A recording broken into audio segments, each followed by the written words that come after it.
y al Consejo Federal de Seguridad y Higiene. Probabilidad de ocurrencia de accidentes y enfermedades en el ámbito laboral. Mi nombre es Darío Gutiérrez, soy licenciado en Higiene y Seguridad del Trabajo, soy miembro del colegio de la Comisión Promotora del Colegio de Especialistas en Higiene y Seguridad. Voy a estar acompañado por el licenciado Federico Beltramino, quien recolectará las preguntas que se van haciendo al chat y que luego van a ser evacuadas al final de la exposición. Las que no llegaren a responderse por falta de tiempo o que no hayan podido ser dilucidadas, pueden ser remitidas al correo del colegio, que en breve lo vamos a poner en pantalla. Hoy vamos a retomar algunas actividades que veníamos desarrollando con la superintendencia y que se habían suspendido en este tiempo vacacional y que hoy reiniciamos en esta compleja tarea de capacitación que ha puesto a disposición la SRT y que nosotros hemos acordado desplegar en conjunto. Esta temática que nos trae hoy es la referida a un rubro bastante problemático que apareja un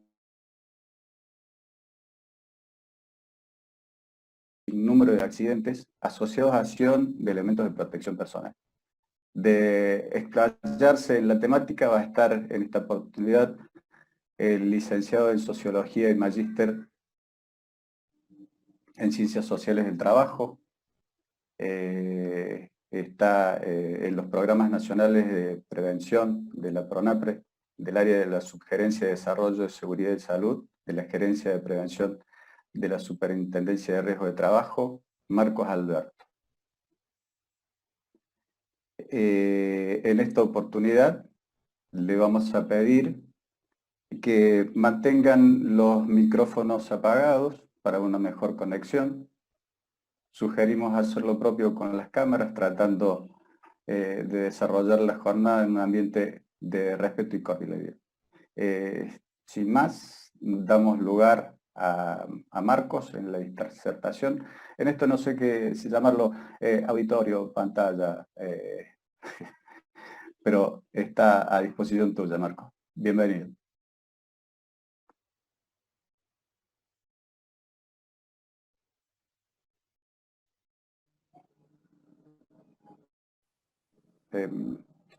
Hola. Ahí está Marcos. Ahora ahí se escucha. Perfecto. Bueno, agradecer al Colegio de Profesionales de la Ciudad de Córdoba por la invitación.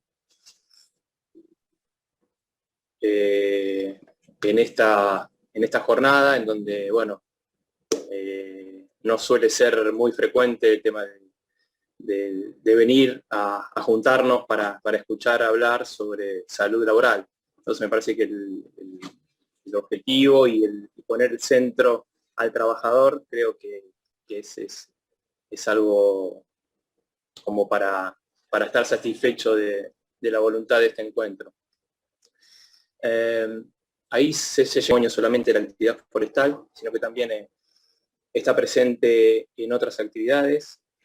Pero bueno, vamos a hacer hincapié en ese tipo de maquinaria y plantear un enfoque que quizás novedoso, digamos, no siempre estamos los sociólogos hablando de salud laboral, y creo que quizás sea una ventanita por donde mirar la cuestión de las condiciones y medio de trabajo distinta a la que quizás estén acostumbrados, y bueno, vamos a tratar de pivotear o de hacer hincapié sobre algunos ejes que pueden llegar a ser no habituales cuando se analizan las condiciones de trabajo.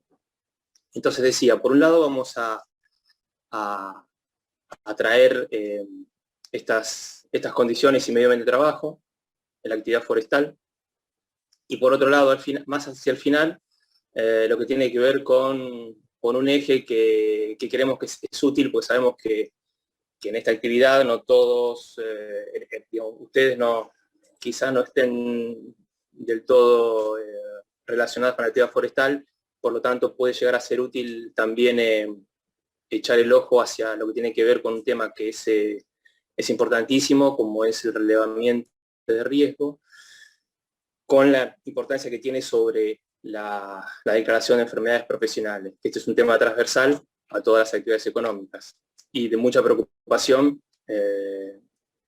Nosotros por lo menos yo hace ya un tiempo largo que estoy en la superintendencia, del año 98, y siempre el tema de las enfermedades profesionales corrió un poco más atrás de los accidentes, así que me parece que hay mucho campo como para tratar de intentar revertir esto, cuando en otros países esto está como, no sé si del todo balanceado, siempre en todos lados está la dificultad de captar enfermedades profesionales, pero en nuestro país siempre creemos que estamos en deuda con esa proporción, ¿no? Creo que estamos alrededor del 97% de accidentes y 3% solo de enfermedades profesionales. Así que ahí hay una deuda pendiente que tiene el sistema de riesgos, que bueno, intentaremos decir algo, no solucionarlo adecuado, pero decir algo al respecto, que quizás pueda ser un granito de arena, un aporte para el trabajo de ustedes.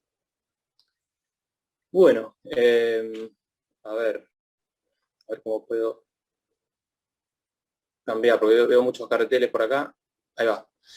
Bueno, como ahí en esa presentación un poco larga que mencionaba Darío recién, pero bueno, más que nada no por la cuestión mía, sino por la cuestión de donde uno trabaja, que son nombres largos. Pero bueno, yo trabajo en los programas nacionales de prevención, como se ve ahí, que fundamentalmente son instancias donde se busca el consenso, ¿sí? A veces difícil de lograr, entre los actores principales de la situación de trabajo, que son los trabajadores y los empleadores, ¿sí? Decimos que son mesas cuatripartitas porque se le agrega el papel de las RT, que son las entidades que cubren cuando algo se hace mal, que son los accidentes y enfermedades. Y por el otro lado nosotros, desde el Estado, la Superintendencia de Trabajo, que además es el anfitrión y el articulador de estas mesas. En algunas actividades también se invita a organismos estatales, autoridades laborales provinciales, cuando las mesas son regionales, cuando la actividad económica es muy fuerte fuera de Buenos Aires, esta cuestión de que atiende solo en Buenos Aires, Dios, pero bueno, tratamos a veces de que atienda en otros lados y bueno, nosotros nos movemos y se hacen las mesas, tienen fuerte impronta y sede en otras regiones cuando la actividad económica es fuerte en esos lugares y no en Buenos Aires. También se convoca a organismos estatales, decía, que tienen que ver con esa actividad. Por ejemplo, también coordino la mesa de pesca de altura y bueno, también invitamos a Prefectura Nacional, a la Escuela de Pesca, bueno, y así con otras actividades. En esta digamos, donde vamos a hablar ahora, vamos a hacer más hincapié, que es la actividad forestal, nos da una mano fuerte la gente del INTA, ¿sí? Bueno, ¿qué se busca en estas mesas o sobre qué discurren los temas?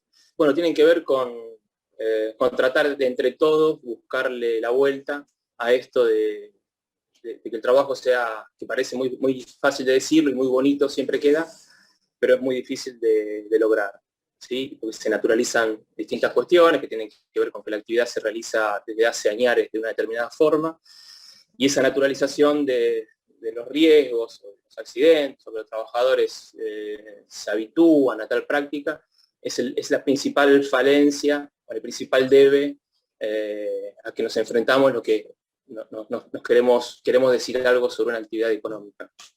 Entonces lo que buscamos ahí es generar consenso sobre determinadas iniciativas que allí se generan para tratar de intervenir de la forma más concreta sobre esa situación de trabajo que vemos entre todos, que diagnosticamos entre todos inicialmente, que se hace en forma no del todo segura. Ahí estamos, se podría decir, estamos todos representados allí, los culpables, entre comillas, de situaciones de trabajo. Entonces, convocamos a esos culpables como para que entre todos buscarle la vuelta para digamos, para tratar de solucionar y de mejorar las condiciones de trabajo. Entonces lo que convocamos son a encuentros frecuentes, continuos, con una frecuencia generalmente es una vez por mes. Nos juntamos, como decía antes, o en Buenos Aires o en distintas regiones, para tratar de apoyarnos en los distintos saberes de cada actor o de cada persona que concurre ahí a la mesa, porque digamos, creemos que el trabajo fuerte no solo se da en la mesa, sino después en el trabajo en la casa, aportando, o en cada institución, aportando sobre un determinado producto que puede llegar para, después lo vamos a ver con más detalle, pero la intención es tratar de ponernos de acuerdo sobre cómo lograr un trabajo más seguro. Y eso, bueno, mirándolo quizás un poco desde afuera en las primeras reuniones que allá por el año de 2013, cuando se generó este programa, lo que a mí me llamó un poco la atención era que estas cuestiones son como más objetivables, más concretas. Ustedes, bueno, lo saben mucho mejor que yo sobre estas cuestiones que tienen que ver con los riesgos más físicos.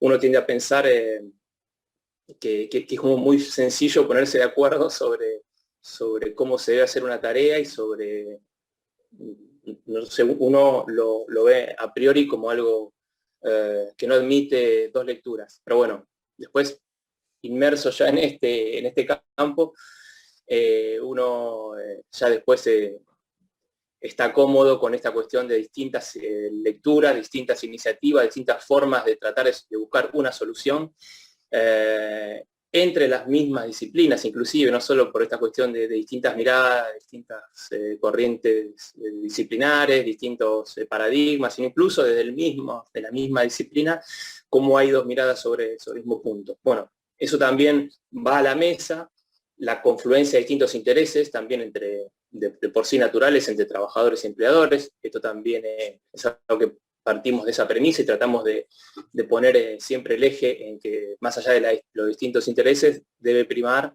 o intentamos que prime, esta cuestión de mejorar las condiciones de trabajo. Y lo que está por ahí señalado son, bueno, algunas iniciativas que nos tomamos y que en las mesas se plantean como distintas herramientas, un abanico de posibilidades para con el tiempo ir desarrollando entre todos, ¿sí?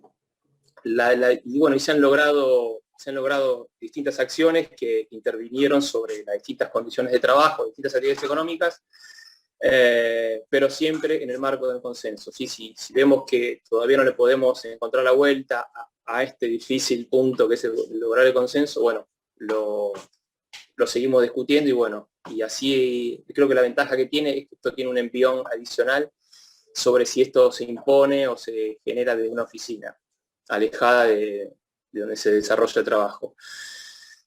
Bueno, se elaboran manuales de buenas prácticas, creo que es la nave insignia de este programa, actividad de difusión, divulgación del material, bueno, fichas técnicas, ahora después vamos a ver en detalle algunas de ellas.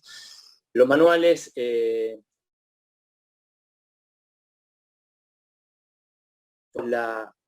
el núcleo que vertebra todas las reuniones, ¿sí? Cuando empezamos una actividad económica desde cero. La confección del manual ciertamente lleva un proceso largo de maduración, que puede llegar a ser 1 o 2 años. En la actividad eléctrica estamos ya como en tercer año, y todavía estamos ahí en borradores, pasándonos borradores, corrigiéndonos distintos puntos, porque bueno, no nos ponemos de acuerdo en distintos temas. Tiene que ver también con la dinámica que se da en la mesa, con la dinámica que los actores vienen a la mesa. Hay mesas que son como son más chicas, otras quizás más grandes. Bueno, todo esto también hace que la extensión del manual sea variable. Bueno, como está por ahí dicho, es el aporte de todos los actores del sistema. Y ahí, si les parece interesante anotar, creo que está bueno como para copiar ese link, ese sitio. Y eso es una especie de ruta muy artesanal que escribí por ahí, en donde se le facilita la ubicación, porque si no, de movida quizás puede llegar a ser un poco tortuoso intentar llegar a lo que quieren buscar. Por eso es que ahí les escribí la ruta en donde están todos los manuales colgados. hoy en la página web, hoy están alrededor de 30 y pico manuales realizados desde el año 2013. En algunas actividades se hicieron 2 o 3 manuales. Por eso les digo, más allá de la cuestión que nos trae el título de esta reunión, creemos importante la difusión de estos productos porque, insisto, tienen que ver con distintas actividades económicas y muchos trabajos de ustedes tienen que ver con esto, digamos, un día están asesorando una empresa, al otro día están asesorando una empresa de signo totalmente distinto. Quizás sea bueno, esto lo hablamos con los inspectores nuestros también de la Super, que tengan presente antes de ir a visitar a una actividad económica, por lo menos echar una mirada al manual, que es un trabajo quizás obsesivo y minucioso de describir puesto por puesto, desde el riesgo hasta la medida preventiva para mitigar ese riesgo. Y pensando en riesgo, pensar en una mirada también integral, no solo la cuestión de los riesgos principales, sino digamos, todos los riesgos que pueden influenciar al trabajador.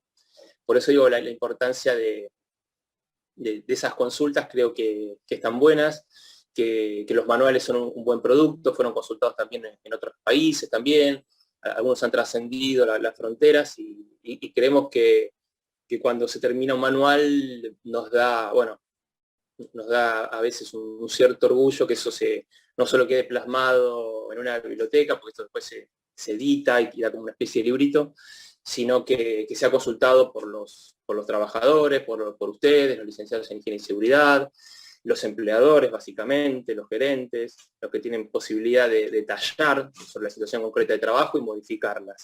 Este es el desafío nuestro, no es solo una cuestión, la hechura del manual, la elaboración del manual es un punto necesario, pero no suficiente. A partir de ahí se despliegan actividades que tienen que ver con la tarea de difundir ese manual, en donde a veces también es dificultoso lograr juntar a todos los actores de una actividad económica. Nos ha pasado, de uno pretender difundir un manual, cuando todos los actores que estamos en la mesa nos comprometemos a eso, y sin embargo después a la hora de la presentación en un lugar físico, no ahora en esta etapa de pandemia, sino que generalmente las presentaciones del manual cuando finalizan se hacen en un lugar físico y se reparten los ejemplares, ¿sí? A los distintos actores principales. Se hacen una tirada de 1000 ejemplares y se reparten a los actores de la actividad. Y no siempre, como decía, lográbamos el efecto de convocar una concurrencia importante que nos asegure que el manual va a tener un recorrido y va a ser consultado. Esa es nuestra intención, pero también eso es un punto que no siempre se logra en términos armoniosos, para serles sinceros. Tratamos de batallar, de que cuando el manual se termina obsesivamente también difundirlo. Continuamos. Esto ahora volviendo ya o insertándonos a la actividad forestal de lleno, que fue donde se desembocó el manual de buenas prácticas. Eso vio la luz allá por el año 2017.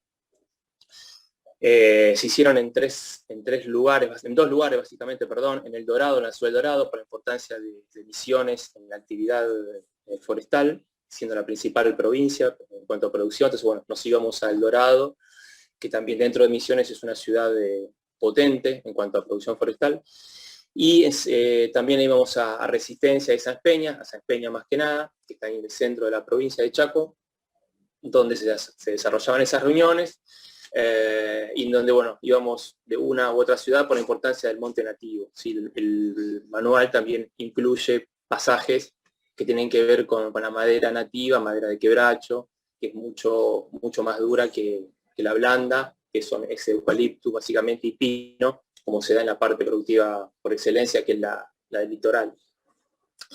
Y también antes de conformar ahora la mesa tiene 2 ejes, hacemos base, pero en forma virtual, ¿no? Nos seguimos juntando por esta vía, que estamos reunidos ahora, con los actores de la ciudad de Sáenz Peña y con los actores de Concordia, ¿sí? Que no habíamos hecho base en todo ese tiempo, y Concordia también es una de las ciudades más más potente en la provincia de Entre Ríos en la actividad forestal.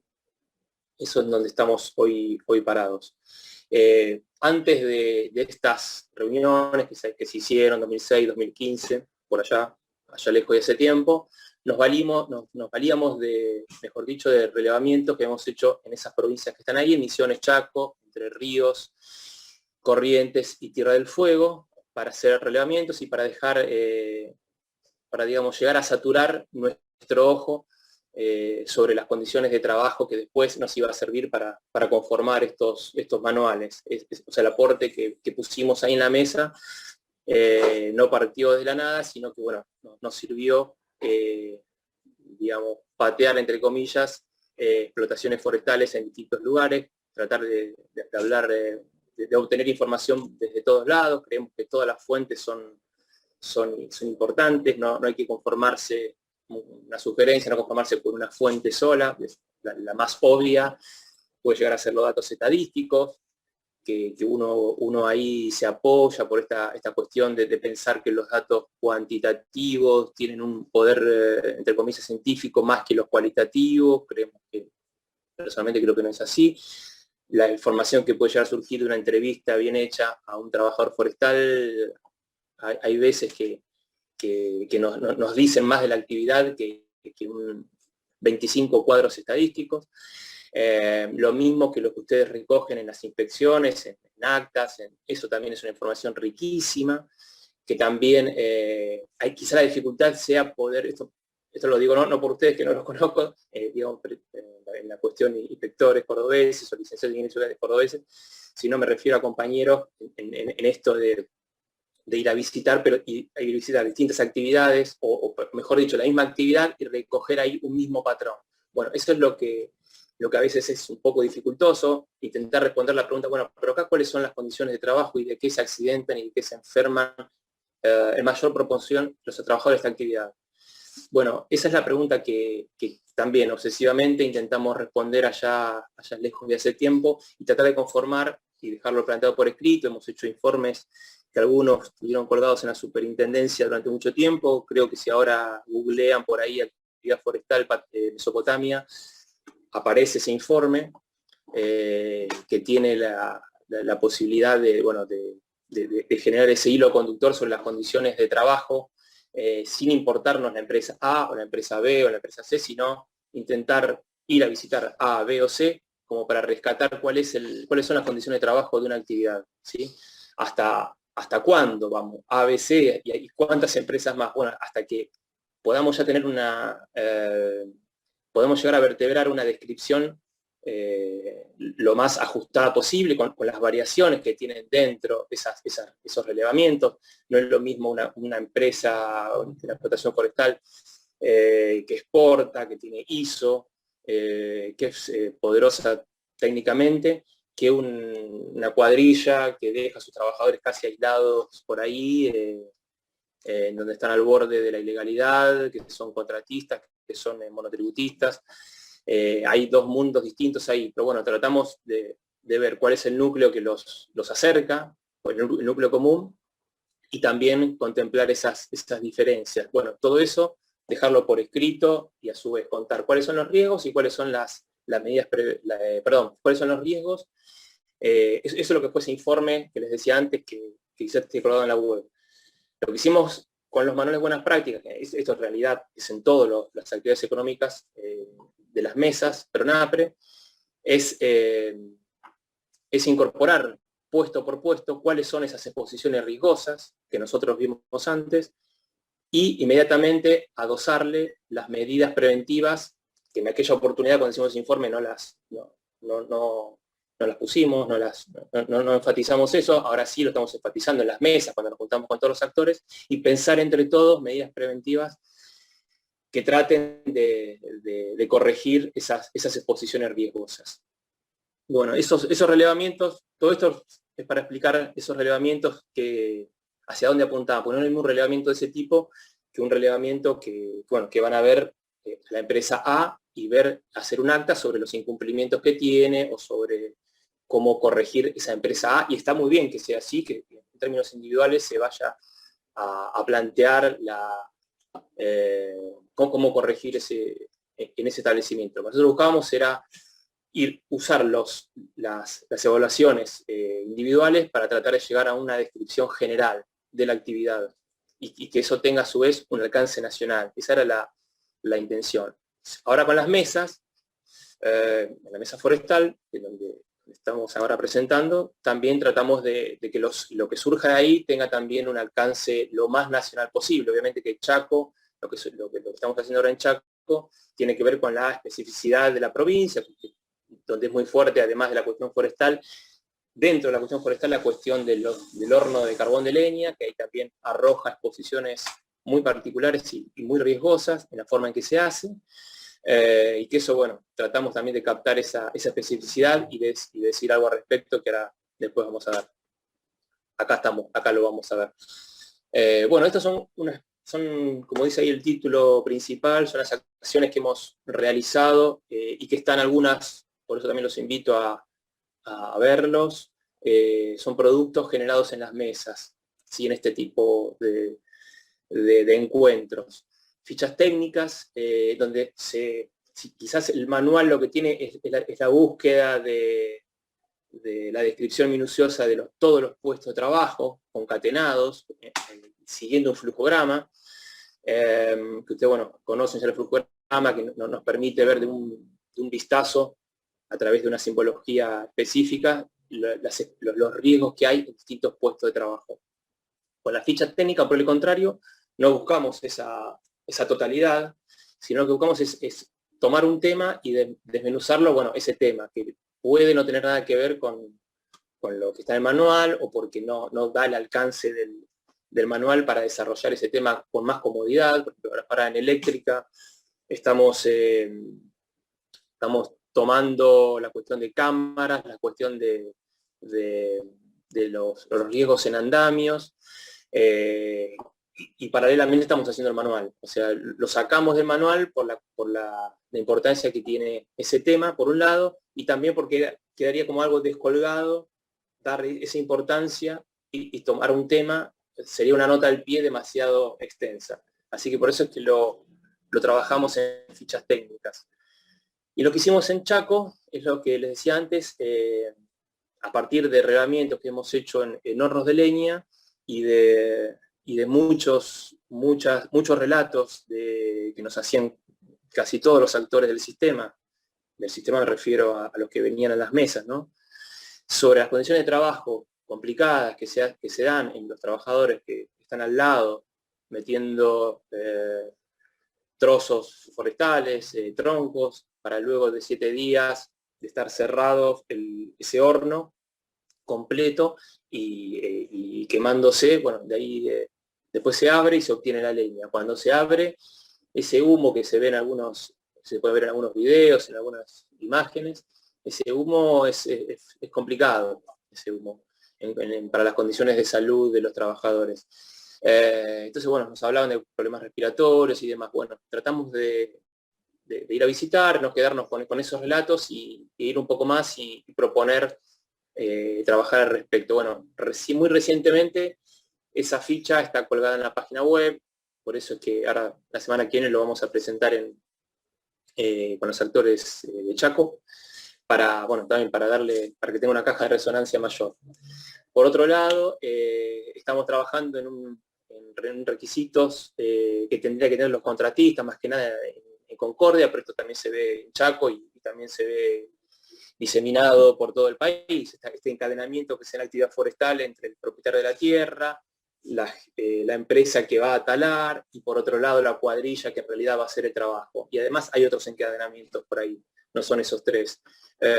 Sin embargo, cuando el cuadrillero, que a su vez subcontrata a otros trabajadores, las condiciones de trabajo ahí son también complicadas.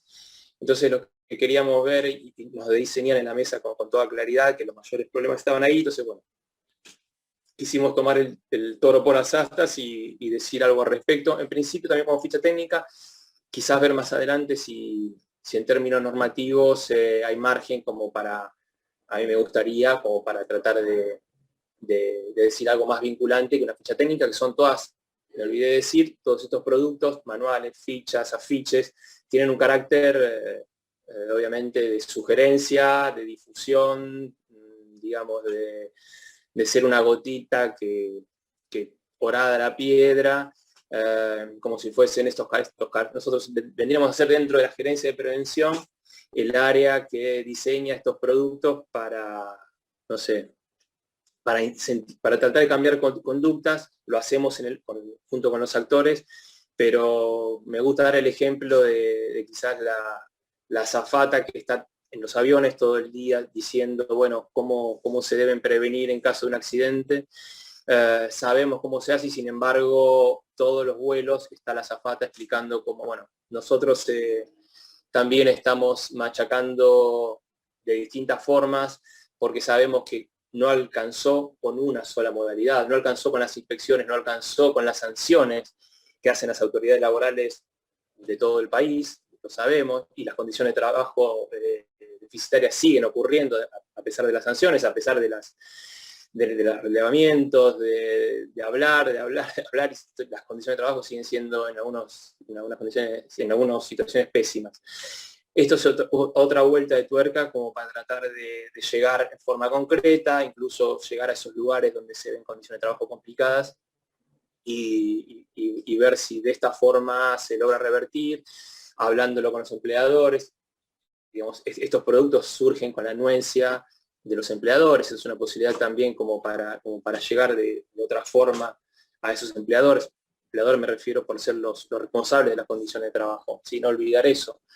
Y por otro lado, bueno, también esta cuestión de capacitar a los trabajadores, que a veces es mucho más fácil y se echar a mano esta posibilidad en lugar de capacitar a los empleadores, que es donde parte, digamos, esas condiciones de trabajo deficitarias. Por esto que decía antes, el responsable de las condiciones de trabajo son los empleadores. Capacitaciones, también, bueno, es algo que hacemos habitualmente en distintas mesas, como para presentar un producto o tras el relevamiento se puede ahí generar una capacitación. Digamos, las posibilidades sobre este punto están abiertas y pueden ser muy variadas. Y esto es lo que también ofrecemos como posibilidad a la mesa, o intervenir en algo específico que esté complicando, que sea un nudo gordiano, que a desatar por la actividad. Bueno, quizás nosotros tratamos de poner un granito de arena en esta intención de empujar ese desatar esos nudos complicados. Bueno, volviendo al tema del manual, esto es, bueno, este es digamos, la cuestión típica de todos los manuales, un desarrollo del flujograma, puesto por puesto, como decía antes, identificar los riesgos, también hacer hincapié en los riesgos derivados de la organización de trabajo, que es algo que a veces no se tiene del todo en cuenta. Me quiero detener un segundito acá, no por ser sociólogo, sino también por la cuestión que cada día vemos más en la agenda, esta cuestión de que los riesgos de este tipo, también llamados riesgos psicosociales, generan también problemas en los trabajadores y que habitualmente no tienen forma de ser cubiertos, ni siquiera ser pensados como política preventiva. Bueno, quisiera pasarles como una especie de noticia, de comentarles que la superintendencia de la gerencia de prevención está pensando, quizás como no se hizo en otras instancias, en otras etapas, digamos, en decir algo al respecto sobre los riesgos psicosociales y los riesgos derivados de la organización de trabajo. Es un tema que yo venía trabajando ya también desde hace rato y bueno, se ha llegado a... La cuestión es que al ser no ser una enfermedad profesional no estaba en el listado, que eso después lo vamos a ver, pero en términos preventivos tampoco se hacía mucho, tampoco está en la punta de la lengua de los inspectores cuando van a relevar. Hay situaciones que son más complicadas y originadas por la organización de trabajo que por cuestiones de los riesgos duros, como ustedes saben, de cuestiones de iluminación, de cómo está la herramienta. Hay veces que los problemas se inician o predominan más los derivados de la organización de trabajo, que los de otro tipo. Ejemplo, la modalidad salarial hecha, como vamos a ver después, por ejemplo, en la actividad forestal con con muchos trabajadores, hace que el ritmo se incremente, ¿sí? Esto pasa acá y en todo el mundo donde se paga por producción, lamentablemente. Los empleadores ven que esto es una forma de incrementar la producción, de que el trabajador pierda esa porosidad del tiempo de trabajo, pierda... acá dicen, es decir, que van a ser consideradas enfermedades y no llegó a ver más. Sí, la idea es trabajar para gusto y con un grupo de trabajo que veníamos trabajando hace rato. Creemos que no hay riesgos de primera y riesgos de segunda. Está plagado, ustedes tienen compañeros, todos conocemos casos de carpetas psiquiátricas que tienen que ver con jefes que horadan, acosan, o simplemente que no diseñan bien los puestos de trabajo. Ejemplo de ello es la escuela de los bancos. Un trabajador tiene que comerse, pues, digamos, una atención que podría ser más relajada si hubiese más trabajadores atendiendo, de algo tan simple como eso. Bueno,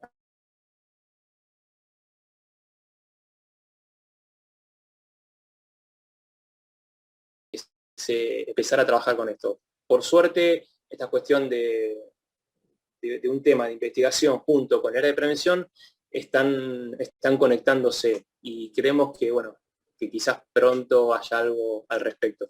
Hay colgado en la página web de la superintendencia trabajos que habíamos hecho hace un tiempo, poniendo riesgos psicosociales. Ahí, bueno, hay algunos trabajos al respecto.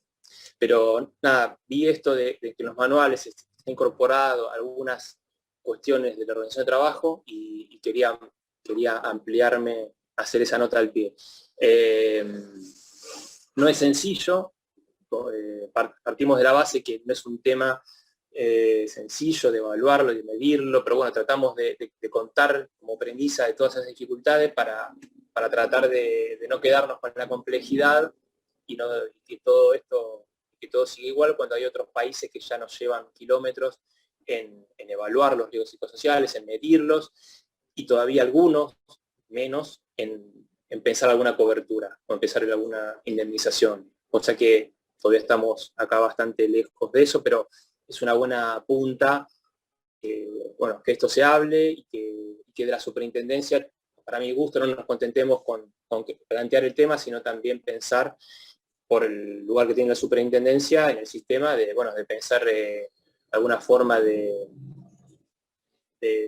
incluirlo como otro riesgo más, pensarlo como otro riesgo más, y no solo, que no solo, digo, ya es un tema importante desde el punto de vista preventivo. Bueno, esto es lo que tiene el manual en cuanto a flujograma y simbología. Para ir entrando un poquito más en lo que es en la actividad, hemos dividido el manual en viveros. En el inicio está la parte de viveros, que tiene son condiciones de trabajo quizás más urbanas, están más cerca de centros urbanos. Incluso toda la modalidad de relación de dependencia, la modalidad de cobro, tiene que ver también con esto de este carácter más urbano. Y por otro lado, bueno, si donde abundamos más y donde están, creemos, los mayores riesgos, las mayores exposiciones, tiene que ver con el monte, con lo que es los trabajos que como dicen, la actividad del monte, que es el volteo, la plantación, la poda y el raleo, la carga también después, que es un ámbito más rural. Bueno, para no marear y sobre algunos datos, índice de incidencia, bueno, quizás sepan, es el tema de pensar los accidentes de trabajo por sobre los trabajadores cubiertos, para tener una dimensión de cuán lesivo o cuán riesgoso es una actividad, para poder tener comparabilidad. Entonces hemos visto, bueno, que en la actividad forestal tiene un índice de incidencia de 73,6, son cada 1000 trabajadores cubiertos, y en el resto del sistema es 40, como para ver las diferencias, ¿no? En 2018, 70 contra 40, casi duplicando siempre, ¿sí? Como para ver, para tener una idea de la generación de accidentes y enfermedades, más accidentes que enfermedades de esta actividad. Días de baja también es otro indicador habitual de gravedad, 43 en forestal, mientras que 34 en el promedio del resto de las actividades. Y otro indicador de gravedad habitual es comparar las secuelas que quedan por el accidente. Hay accidentes que no generan secuelas y otros que sí. Acá no están evaluados si son pocos, si es un porcentaje de incapacidad chico o grande, pues puede ser una incapacidad de 1% y entrar acá, o de 100. Acá lo que queremos evaluar es de los accidentes cuáles generan secuelas y cuáles no. Bueno, si la actividad forestal, 15% de los accidentes generan secuelas, en el total del sistema solo, bueno, se dice solo, habría que ponerlo es relativo, en términos relativos, un 13%, ¿sí? Esto es como, estos gráficos que vienen ahora es como para perfilar un poco la accidentabilidad que se da en la actividad forestal. Como vemos, esto también es en el resto, la comparación del resto de actividades contra la actividad forestal solamente, ¿sí? Cómo se generan los accidentes, la naturaleza de la lesión, 29 son los golpes, las contusiones. Ahí marqué con rojo lo que me parecía que había una brecha interesante que tipificaría un poco la accidentabilidad del sector, ¿sí? Porque si no la comparación es como que todos llevan un patrón similar entre todas las actividades. Entonces, bueno, ¿qué define o qué tiene de especial una actividad por sobre otra, por sobre otras? Y bueno, acá la decisión muscular también, bueno, me llamó un poco la atención y después, bueno, casi que repite el mismo parámetro del resto de las actividades. Por otro lado, haciendo el mismo análisis en zona del cuerpo, más problemas en rodilla y más problemas en la región lumposacra. Viendo cómo trabajan estos trabajadores, no sorprendería que arrojen estos datos y estas preeminencias.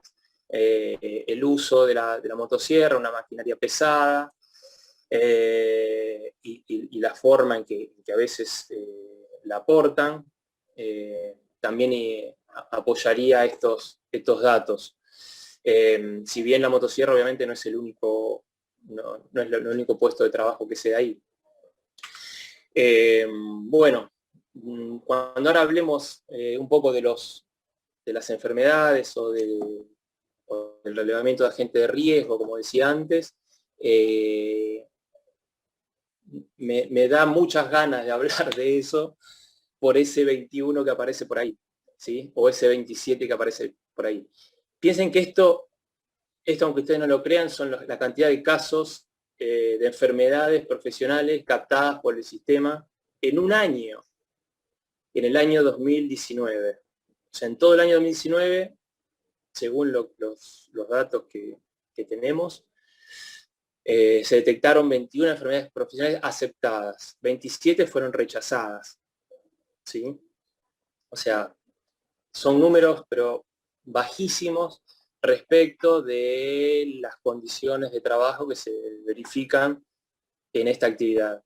Y me animo a decirles que no con números tan escasos, pero se dan unas proporciones muy similares en cuanto a lo bajo en muchas actividades económicas, y diría la mayoría de las actividades económicas. El sistema de riesgo de trabajo capta poco enfermedades profesionales, como decía antes. Prueba de ello es lo que sucede en una actividad de mucho riesgo, no solo de accidentes, sino de contraer enfermedades. Y estos números, bueno, obligan a querer, no sé, plantear o replantear cómo se generan por el sistema de riesgos, cómo se declaran las enfermedades profesionales, cómo no se declaran las enfermedades profesionales. Así que hay mucho por hacer en ese sentido. Bueno, pasando después vamos a volver sobre el tema de enfermedades. Acá simplemente quería mencionar un poco, que es también un poco el objeto de esta reunión, hablar un poco sobre estos dos puestos que se dan en la actividad forestal, pero también sabemos que se dan en otras, que es la poda y la motosierra. Dos aclaraciones. Estas observaciones que vamos a ver ahora en poda y la motosierra tienen que ver con lo surgido en el manual de buenas prácticas. Lo surgido y lo recogido ahí, lo recogido en capacitaciones. lo recogido por bibliografía. Puede ser que no esté, no sea, digamos, las exposiciones totales. Quise traer, digamos, solo algunos pasajes que me parecían medulares de las herramientas que contamos, que es básicamente el manual de buenas prácticas. Así que esto lo que vamos a presentar tiene que ver con eso. El problema con la poda tiene que ver con, bueno, con los cortes, con problemas ergonómicos, básicamente de la forma en que se hace la tarea. Se hace con escalera, problemas de caída también frecuente, y es un riesgo por ese solo motivo, diría, como para prestar un ojo en la forma en que se sostienen las escaleras, en que se apoyan, y desde el piso, ¿sí? El trabajador portando un prolongador y cortando desde ahí. En esta última modalidad, desde el piso, obviamente no se generan caídas, pero sí se generan problemas ergonómicos, ¿sí? Especialmente en el hombro, por sostener esta herramienta durante un tiempo prolongado. Bueno, riesgos, como decía, contactos de caída de altura, caída de altura, contacto con insectos en la copa de árboles de forma imprevista, medidas preventivas como para mitigar esto, brindar a los trabajadores capacitación. Bueno, esto es algo habitual y que trasciende, que es transversal a varios puestos de trabajo y en todas las actividades económicas. Digamos, es lo que decía antes, es el tema de ir con un background de conocimientos y volcarlos a ese trabajador.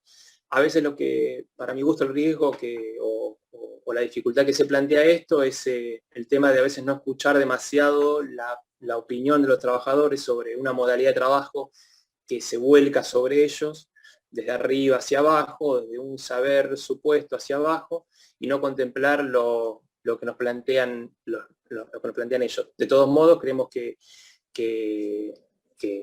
es algo que está bien hacerlo, que es mejor brindar estas, propiciar esos encuentros que no hacerlos. Riesgo de accidente, bueno, organizar en el trabajo en equipos o grupos de trabajo, evitando operarios aislados, no trabajar muy juntitos por el riesgo, pensemos que están manejando herramientas de corte pronunciado, y estar juntitos, más allá del tema del COVID, es el tema del tema del corte, ¿no? Entre ellos en forma involuntaria. La cuestión de los operarios aislados tiene que ver con una organización de trabajo que podría ser hecha de otro modo. Hemos visto trabajadores que están solos, y hay muchos accidentes.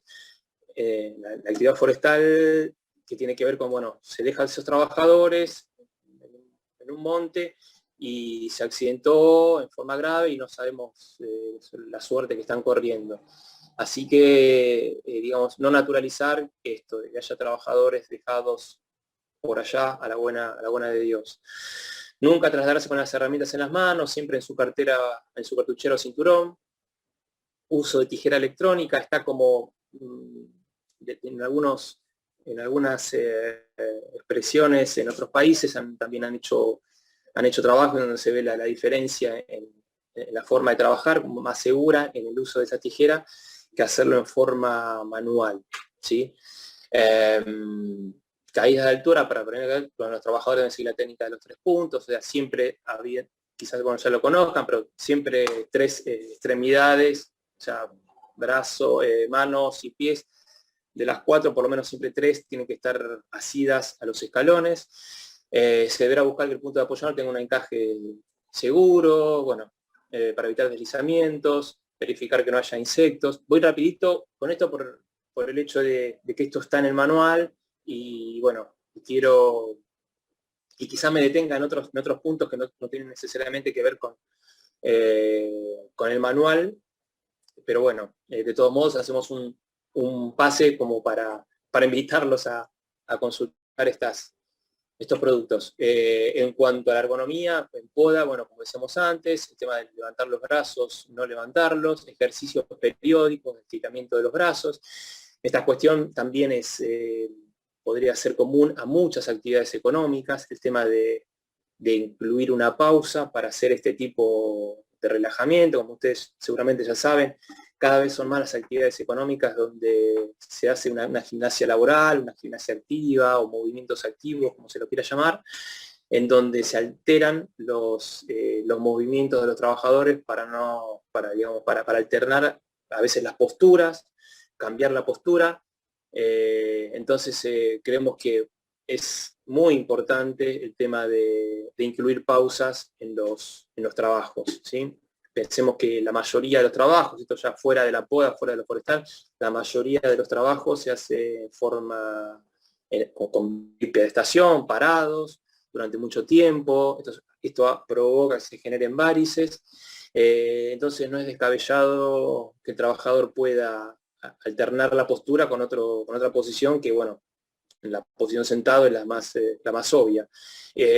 Sin embargo, conocemos todos con una simple vista que esto no se cumple, que esto es una ley de principio del siglo XX, la ley de la silla, que bueno, sabemos que se cumple bien poco.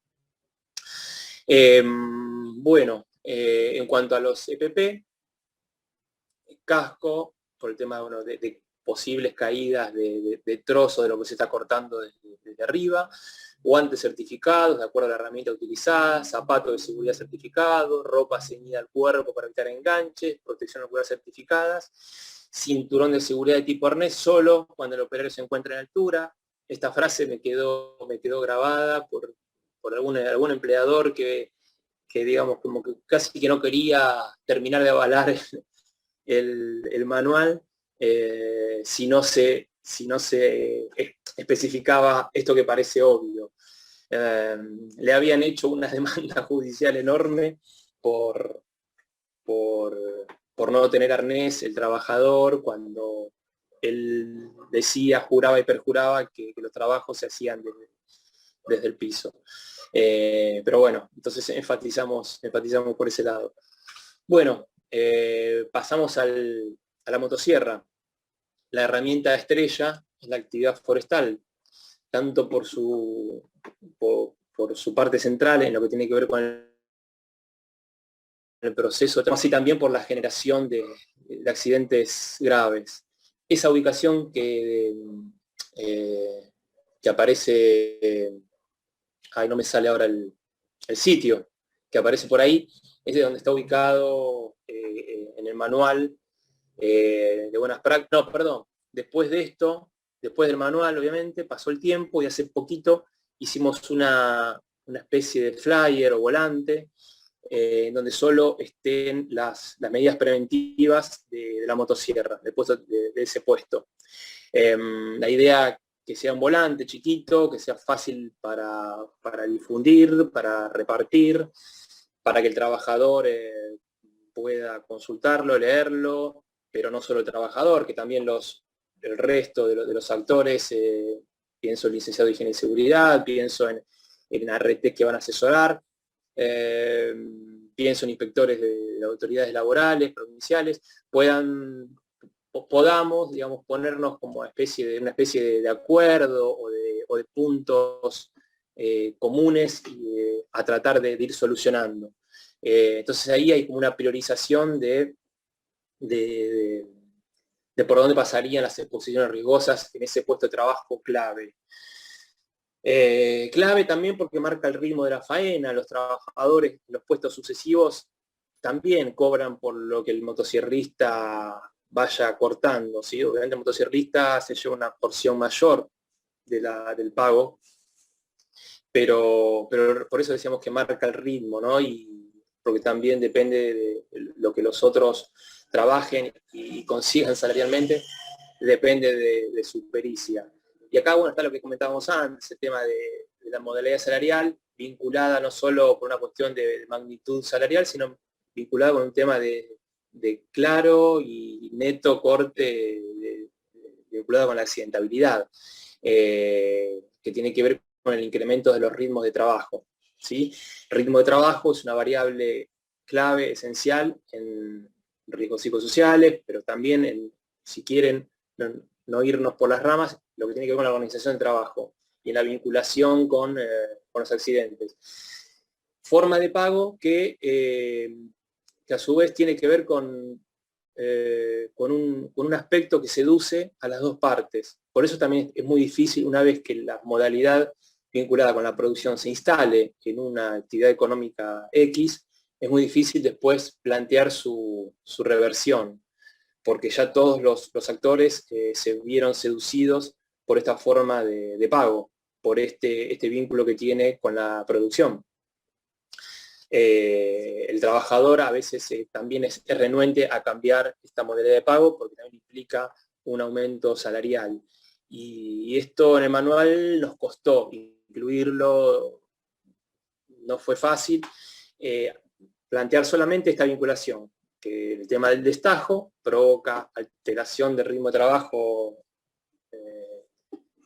natural, obvia, y que esto a su vez trae problemas cuando se trabaja a un ritmo acelerado, mayor probabilidad de contraer accidentes de trabajo. Bueno, esto costó incluirlo en el manual y créanme que es una situación como para también pensarlo como generador a veces de accidentes de trabajo, cuando solamente vemos en un accidente que el trabajador, muy fácil decirle, bueno, no sabía usar la motosierra, no fue capacitado, o la motosierra no estaba en buen estado. Créanme que también el estado de la motosierra depende también de estas cuestiones salariales y económicas. El pago de la motosierra a veces se realiza, lo hace el propio trabajador. El propio trabajador a veces es dueño de su motosierra, lo que hace que, digamos, una herramienta clave del proceso de trabajo no sea evaluada, controlada como corresponde por el responsable de ese proceso de trabajo, que es el empleador, porque está naturalizado en la actividad que el empleador compra la motosierra, se la da y se la descuenta salarialmente al trabajador. Sin después, o le da un ingreso inicial para después que se la compre, no evalúa, no controla sobre qué motosierra está usando y después, bueno, se le achaca al trabajador por no saber usarla. El trabajador, al ser una herramienta, digamos, clave, también a veces tiene estas aceleraciones en su uso o a veces no control, que hace que se deteriore más rápido y tenga que volver a comprar una motosierra que gira a una velocidad enorme, 13.000 vueltas por minuto, y bueno, y que toda esta cuestión que decía antes con la posesión de la motosierra, un tanto particular para mi gusto, hace que se diluya este atributo que es obvio y natural, que hay una relación de dependencia, no están, digamos, a la par el trabajador y el dueño del monte. Sin embargo, es el trabajador el que vela por esta herramienta como si velaría un trabajador metalúrgico por esa maquinaria que emplea. No, lo hace la empresa a través de su área de mantenimiento y demás. Sin embargo, acá hay como una despreocupación por ese estado de la maquinaria. Motosierra, estando, digamos, en el centro o interactuando, digamos, en términos de evolución técnica, entre lo que era el hachete y el hacha, allá por principio de siglo o más centrado en décadas del siglo XX, y la cosechadora automática, que hace todo como si fuese una mano mecánica en el proceso de trabajo. Digamos, corta el árbol, lo deposita en un sector, todo lo hace un trabajador digamos, en un vehículo, que obviamente se obtiene mayor rinde, mayor productividad. Pero bueno, estos tres niveles técnicos casi que convivieron, ya el H machete, pero se vieron todavía, pero más que nada hoy tenemos cosechadoras automáticas y motosierras para talar los árboles, con condiciones de trabajo totalmente distintas. El trabajador que está en la cosechadora automática obviamente está manejando un vehículo cerrado, incluso con aire acondicionado en algunos casos, en algunas empresas de punta, digamos, posiciones totalmente distintas al motosierrista. Esto traído el manual, riesgos, posturas forzadas, medio ambiente físico, trabajadores expuestos a los rayos UV, pensar en protección solar, no es descabellado. pero bueno, hoy día plantearlo como medida preventiva te miran digamos, te miran como que venís de Marte. Y sin embargo es algo que cada vez hay que pensar más en la protección dérmica y los problemas que traen a largo plazo. El tema del calor también es un riesgo, aunque no parezca. Aunque naturalicemos, bueno, el trabajador en Misiones está expuesto a 40 grados, lo único que puede hacer es levantarse más temprano, a las 7 de la mañana arrancar, parar a las 10, que ahí cambia, que el sol se pone más difícil, y volver a las 4 de la tarde. Sin embargo, digamos, hay mucho por hacer en cuanto al mantenimiento de los campamentos, la provisión de agua potable relacionada con el calor, que lamentablemente estamos años luz, todavía, año 2021, de tener explotaciones forestales con condiciones de trabajo adecuadas en ese punto. Bueno, ruido y vibraciones, la motosierra genera mucho ruido, muchas vibraciones también. Combustible, manejan combustible, emisión de humos o contaminantes. Instar como para mermar estos riesgos, a efectuar, como decíamos recién, el control de mantenimiento serio de la motosierra, especialmente en monte nativo, porque al cortar una madera dura es más se resquebraja, más se deteriora la motosierra. La motosierra es fuente de vibraciones, síndrome de dedo blanco, es lo que es el primer alerta, y que obviamente, como vamos a ver después, tendría que declararse y ser evaluado más seriamente de lo que se evalúa ahora, que casi no hay enfermedad de este tipo. Sistema de amortiguación debe contar, inclusión de pausas, como decíamos antes, todavía acá más que en poda, el manejo seguro de riesgo químico,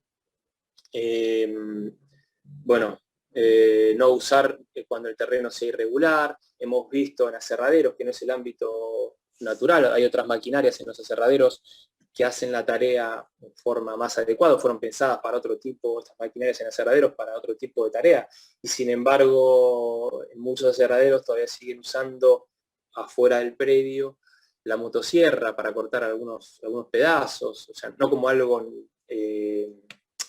frecuente, pero una motosierra, digamos, por personal no capacitado para su uso, donde, como hemos visto, lo hacen arriba de los troncos para cortar, digamos, aunque no parezca, un pie en un lado, otro pie en otro, en el medio cortándose casi los pies mientras cortan un trozo, es peligrosísimo. Cuando uno ve eso, digamos, es una invitación al accidente. Bueno, por ser una máquina que adquiere temperatura, riesgo de quemaduras también, en el caso de árboles enganchados, que esto también es frecuente cuando vemos los accidentes graves que se producen acá, y que esto también puede llegar a pasar en ámbitos urbanos donde está la motosierra usándose en una calle, y quedó se intentó cortar en otro momento, o minutos antes, y quedó un pedazo de árbol ahí colgando y se trabaja como si nada. Bueno, fue fuente de accidente grave cuando se cae eso que quedó ahí, que no se cortó del todo anteriormente.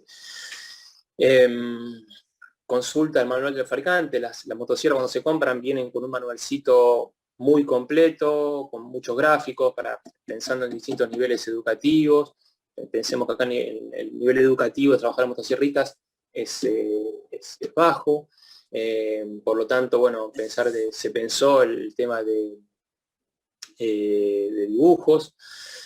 Mantener distancia prudencial entre la línea de trabajos. Se calcula que la que debe ser son 2 veces la altura de los árboles. También es muy frecuente que cuando se tala un árbol a veces da contra un compañero. Tensión de la cadena, que no esté flojita, para evitar saltos o rebotes que terminan redundando en que el trabajador se genere mismo un accidente grave. La parte superior de la punta de la cadena es la que más genera ese rebote, por lo tanto nunca hay que cortar con la punta, ¿sí? con esa punta que está como 10 centímetros, la punta es a 10 centímetros, nunca empezar por ahí. Y por el tema ergonómico, no levantar la motosierra por encima de la altura del hombro, como cualquier actividad que también han visto y que es frecuente verlo, donde los trabajadores levantan por encima de los hombros los brazos, y que bueno, trae algunos problemas. Ahí decíamos, para tratar de mermar o de reconsiderar esto de la modalidad salarial, cuando no podés eliminarla bajo ningún aspecto, pero por lo menos tener en cuenta que el ritmo de trabajo y marcar esta vinculación, que ya incluso está en una ley, ¿no?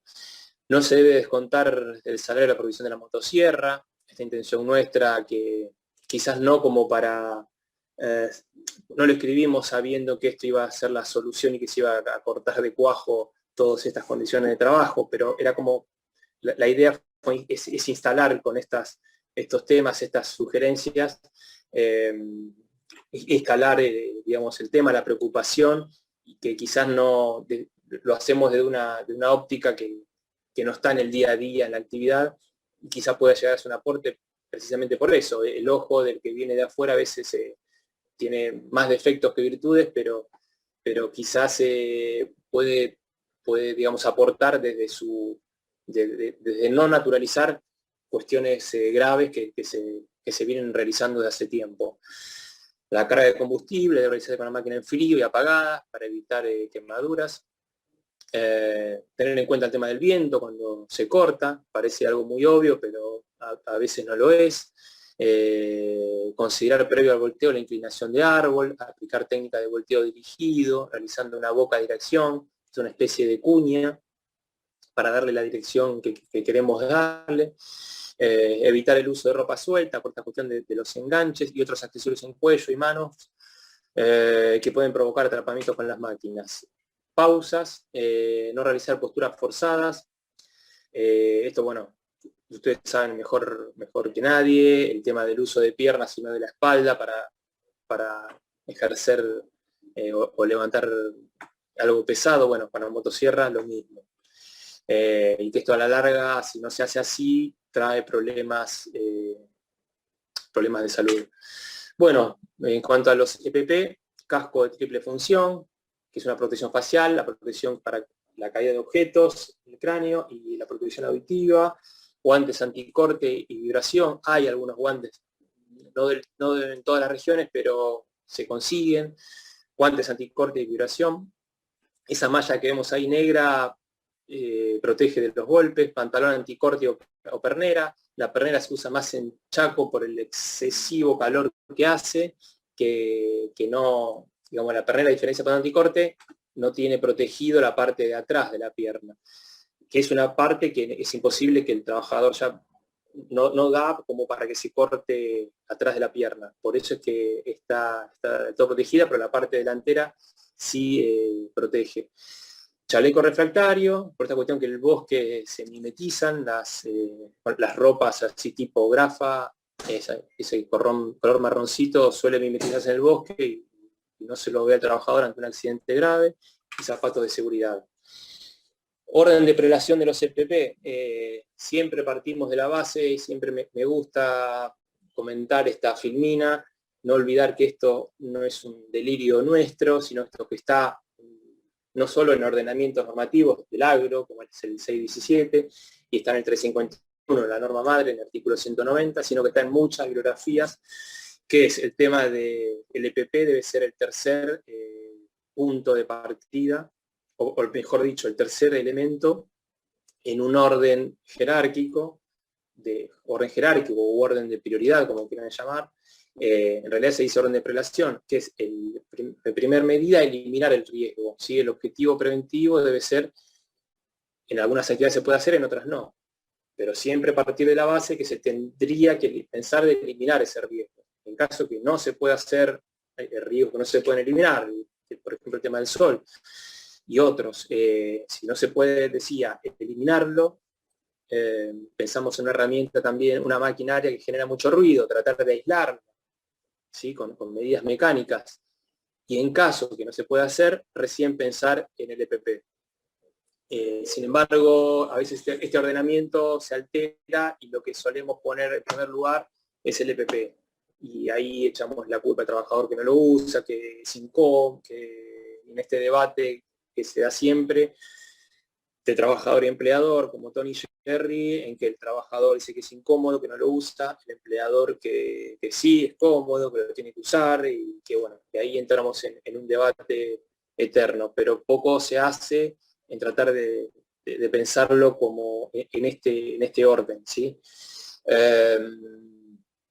Bueno, este es un afiche que estamos trabajando ahora, también de priorizar algunos riesgos principales en la actividad forestal para que sean cortos, mensajes contundentes, cortitos, que puedan llegar a ser pegados en lugares por donde circulan los trabajadores y que algunos parecen muy obvios, pero son de fácil solución y que todavía estamos años luz de lograr, como por ejemplo campamentos sólidos, equipados, y hoy hasta hace un año hemos visto en algunas visitas provincias del norte donde los trabajadores duermen bajo techos de nylon, de bolsas, como si fuesen bolsas de nylon, y colgada la pedazo de carne, colgados como si fuese ropa en un hilito y sin agua potable, agua caída de la lluvia, y bueno, y eso es algo que duele mucho a esta altura del partido, año 2021, que se siga trabajando así, cuando hay normativa que establece cómo deben ser los campamentos y demás. Una resolución 1111 del Ministerio de Trabajo, por ejemplo,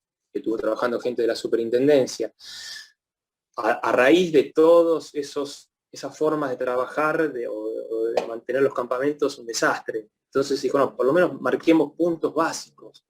Y bueno, ni así se ha logrado mejorar. Por eso es que le digo que a veces los ordenamientos normativos, los manuales, las prescripciones que hacen los empleadores, a veces quedan digamos, pensamos que eso es la solución a todos estos problemas, pero no, son puntos básicos, pero a veces da la sensación de que no alcanza. Bueno, ahí están esos aspectos que les decía recién como para trabajar. Sistema de comunicación básico, tener un celular para comunicarse con centros urbanos ante cualquier accidente, el tema de riesgo con picadura de serpientes, algo que pasa a menudo.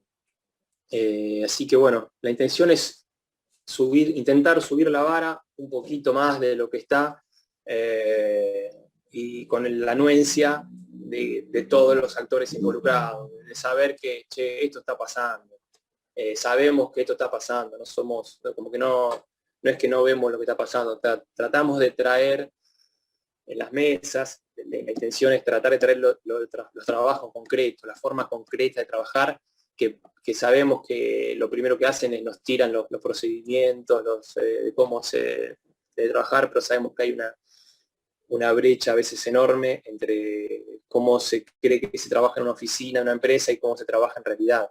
Por eso también es que estas visiones o estos productos tratamos también de ponerlos en perspectiva con la percepción de los trabajadores de cómo es el trabajo, ¿sí? Eso nos ayuda mucho para también balancear y tener una visión más completa de cómo es el trabajo hoy. A veces podemos ir a ver, pero bueno, a veces cuando no podemos ir a ver, también nos valemos de esos relatos de los trabajadores o gremios. Enfermedades profesionales de la motosierra, bueno, como vimos, ruido, biomecánicos, vibraciones, problemas respiratorios, hemos hecho en lugares, hemos hecho algunas jornadas así de encuentros y trabajadores que casi que tenían dificultades para hablar a simple vista. Y recuerden los 21 casos aceptados de enfermedades profesionales que mencionaba antes. Por acción de las partículas de la madera, del acerrín, por todo eso, es que la madera es algo que está ahí con la cuestión, en maderas duras, la IARC, la Internacional Autoridad sobre Temas Cancerígenos, cada vez que lo pone como algo, como la exposición a maderas duras como cancerígenos, todavía es más importante aún. Y volvemos, hay 21 enfermedades profesionales detectadas en un año. Escasa captación y reconocimiento, ¿sí? Yo como para ir avanzando y que no me maten, voy a hacer un poco más rápido esta parte, aunque creemos que es esencial, que también esto, como decía al inicio, es útil, nada, ustedes ya lo conocen, ya conocen los RAR, los relevamientos de agente de riesgo, pero creemos importante reunir en una postura plasmada en un papel, e intentamos hacer un grupo de compañeros, tratar de recoger lo que está en la norma, lo que pasa en la práctica, tener en consideración esos 21 casos, por ejemplo, de enfermedades profesionales y de todas las actividades, que es bajísimo, ver cómo son los relevamientos de agentes de riesgo hechos por empresas. Incluso hemos visto en otras actividades empresas deporte, empresas de punta, que hemos visto tachados el RAR, ¿sí? El reglamento de agente de riesgo, como que no hay riesgos en ese lugar, cuando, bueno, de momento era impresionante o eran numerosos los agentes de riesgo que estaban ahí, que deberían haberse declarado. Por eso es que ese título importante, o esos dos renglones, creemos que es esencial y no es obvio. No es obvio porque al RAR se lo suele pensar muchas veces como un mecanismo por el cual detecta trabajadores enfermos, y creemos que se lo debe, en lugar de hacer tanto hincapié con eso, se lo debe pensar dentro de una política de prevención, un poquito más amplio que solo ver las mediciones. Por eso es que pensamos como una especie de, también, esto que también como para tratar de llevar algún aporte más que nada a empresas o entre nosotros, porque a veces incluso entre nosotros tenemos discusiones con este tema, discusiones de cómo se viene haciendo, tenemos discusiones con las ART sobre cómo viene haciendo. Entonces, ponerlo quizás en una filmina, en un papel, y vincularlo con la normativa, porque también ahí hay muchas acciones que se hacen que supuestamente están en la normativa y no lo están. Entonces, la intención fue tratar de, es solamente un aporte, un granito de arena, hay muchas miradas sobre esto, si tomamos a cada uno de ustedes y de nosotros que estamos acá, cada uno puede llegar a tener una modalidad o una forma de pararse frente al tema distinta. La intención es tratar de acercarnos a una especie de curva de Gauss, donde todos estemos en el centro y no en las puntas, de que compartamos una opinión sobre este tema, porque más allá de las dificultades que pueda haber o las desavenencias que tengamos, las diferencias, partamos de la base que hay 21 enfermedades profesionales aceptadas en la actividad forestal. Y que eso es algo que nos está diciendo que algo no está del todo bien, porque no es así. Los trabajadores forestales no son Superman, que no se enferman. Es que algo, y porque cuando uno ve, no sé, digo forestal como podría tomar otra actividad, no sé, trabajadores de una curtiembre, donde hay riesgo de cromo, hay riesgos de todo tipo, en la industria frigorífica, brucelosis, y sin embargo es poco lo que después vemos que se traduce en la declaración al RAR. Entonces creemos que hay toda digamos, un recorrido que debería hacerse en forma más sistematizada, más seria de lo que se hace, que tiene que ver con la identificación de los puestos de trabajo, inicialmente, identificar, anotar, escribir, organizarse, digo, tanto empresa, ¿no? Los puestos de trabajo que se desarrollan, inclusive los puestos de trabajo que no son parte de la empresa, como los contratistas, describir las tareas del puesto. Primero esto, identificar los puestos, la concatenación de los puestos, como hemos visto en los flujogramas que solemos hacer en los manuales, empezar por dónde ingresa el producto e ir marcando todos los puestitos que hay en esa sucesión. Incluso en ámbitos que pueden llegar a o una empresa que no forma parte de mi plantilla, no importa, describir los puestos de trabajo. Y una vez que tenés eso resuelto, describir las tareas del puesto de forma completa. Es decir, lo que hace el trabajador, cuáles son los insumos, cuáles son las herramientas, ¿sí? Acá tenía después, bueno, la descripción de todo esto que estamos hablando. Identificar los riesgos, los agentes de riesgos asociados presentes.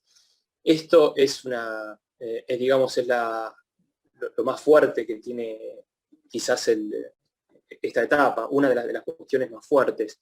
¿Qué riesgos tengo? ¿Tengo solamente riesgos químicos en un puesto de trabajo? Bueno, empezar con una mirada más amplia, los riesgos que tienen que ver incluso con los que vimos antes, aunque parezcan ridículos, derivados de la organización del trabajo. Pensando todavía el análisis, ¿no? Pensándolo a propósito el análisis, como para que pensemos con algo que vamos a decir que los riesgos deben ser más amplios de lo que se piensan. Vamos a tratar de establecer por qué pensamos solamente poquitos riesgos. Analizar, y finalmente analizar si existe exposición. En esa identificación de los riesgos, decía que era importante, casi que se podría invertir esa carga de la prueba. Es algo que no estaría del todo esto en términos personales y coincidiendo con algunos compañeros.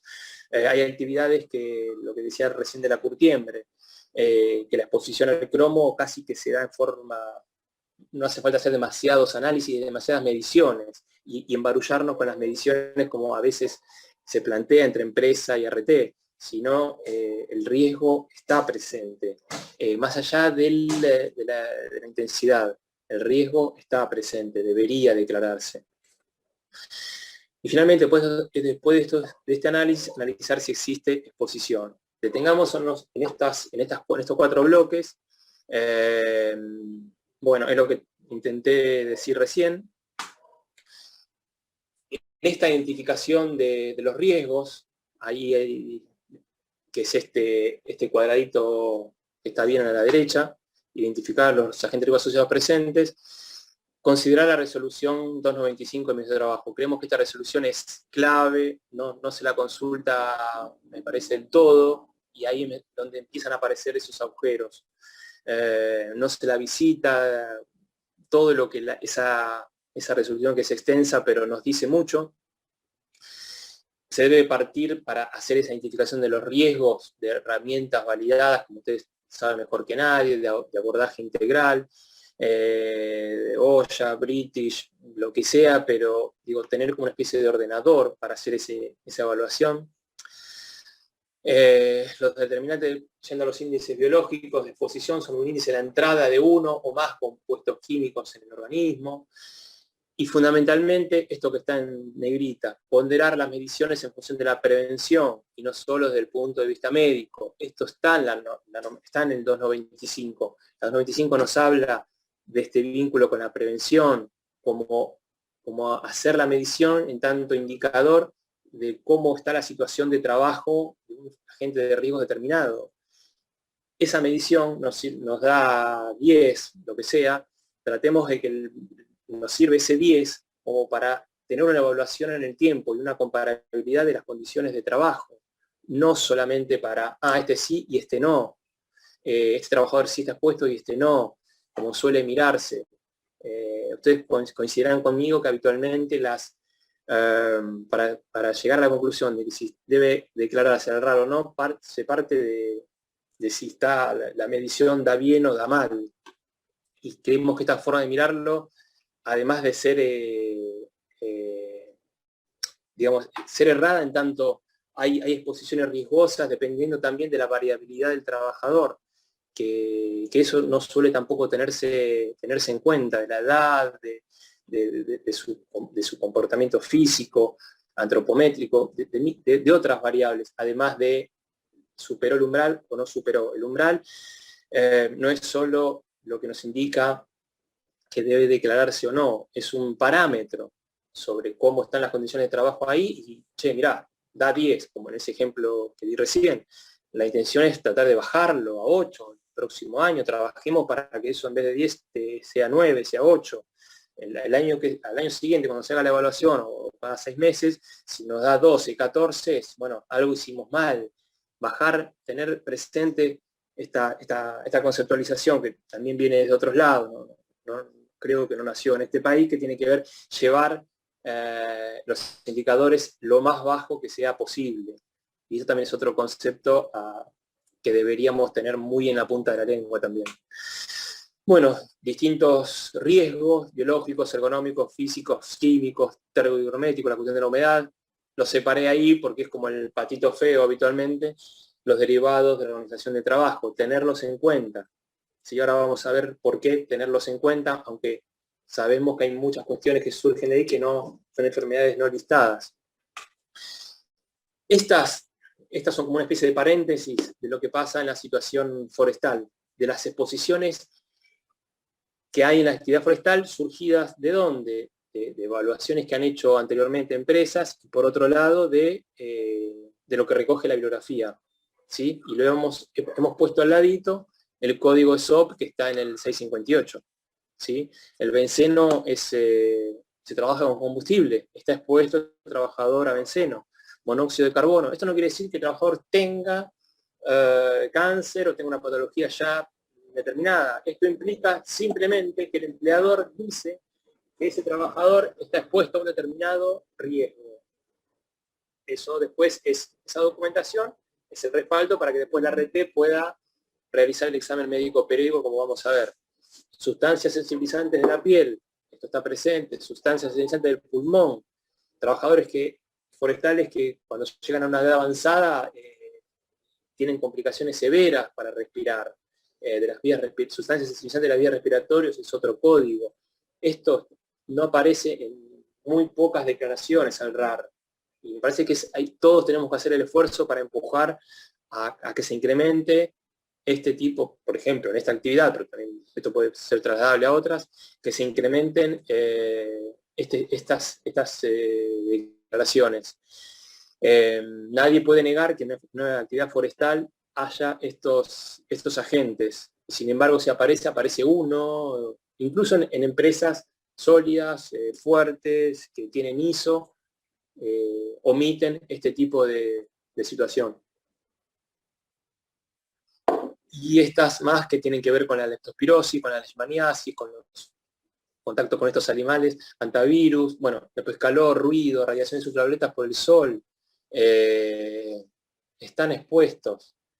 Ya hay marcados como 10 o 15 que son como basales, y hay otros más, que no traje para no abundar, pero la lista es larga, y generalmente hemos visto en otras actividades económicas, tenemos también listados similares, de acuerdo a cada actividad económica, que son numerosas las exposiciones riesgosas, y sin embargo no se declaran.